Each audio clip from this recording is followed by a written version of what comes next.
இன்னைக்கு எபிசோட்ல ரோஹிணி மனோஜ் கிட்ட கிரெடிட் கார்டெல்லாம் நமக்கு வேணுமான்னு கேட்குறா. சில பேர் தேடி போய் கேட்டாலும் கொடுக்க மாட்டாங்க, நமக்கு தானா வருது, அதை யூட்டிலைஸ் பண்ணிக்குவோன்னு ரோஹிணியை கன்வின்ஸ் பண்ணி கூட்டிட்டு போறான். கிரெடிட் கார்டு வாங்குறதுக்காக மனோஜ் பேப்பர்ஸ்ல எல்லாம் சைன் பண்றான். 7 ஒர்க்கிங் டேஸ்ல கார்டு வந்துரும்னு சொல்லிட்டு அவரும் கிளம்பிட்டாரு. ரோஹிணி கன்சீவ் ஆக லேட் ஆகுதுன்னு சொல்லி ஹெல்த் செக்அப் பண்றதுக்காக ஒரு ஹாஸ்பிட்டல் வந்திருக்கான். அதே ஹாஸ்பிட்டலுக்கு சீதா இன்டர்வியூக்காக மீனாவோட வரா.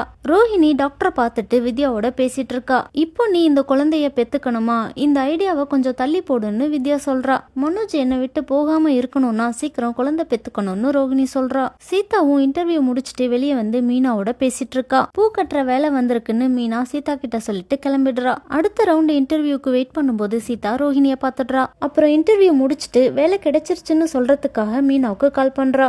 ரோஹிணிய ஹாஸ்பிட்டல்ல பார்த்ததையும் சொல்றா. ரோஹிணி ஹாஸ்பிட்டல் போனதால அவ பிரெக்னண்டா இருக்கான்னு மீனா சந்தோஷப்படுறா. சீதாவுக்கும் வேலை கிடைச்சிருச்சு, ரோஹிணியும் பிரெக்னண்டா இருக்கான்னு வீட்டுல மீனா கேசரி பண்றா. இப்போ எதுக்கு கேசரி பண்ணிருக்கன்னு விஜயா கேக்குறாங்க. சீதா பாஸ் பண்ணிட்டால, அதனால பண்ணிருப்பான்னு அண்ணாமலை சொல்றாரு. யார் யாரோ பாஸ் பண்ணதுக்கு என் வீட்டுல இருக்க சக்கரை ரவையெல்லாம் காலி பண்ணுவாளா, எதுக்கு இப்போ சொல்லாததெல்லாம் பண்றேன்னு விஜயா கேக்குறாங்க. தங்கச்சி பாஸ் பண்ணிருக்கா, அந்த சந்தோஷத்துல ஸ்வீட் பண்ணிருக்கா, அதுக்கு என்ன பொண்ணு அண்ணாமலை கேக்குறாரு. அதுக்காக மட்டும் பண்ணல, ரோஹிணிக்காகவும் தான் பண்ணேன்னு மீனா சொல்றா. என்ன நடக்க போகுதுன்னு நாளைக்கு எபிசோட்ல பார்க்கலாம்.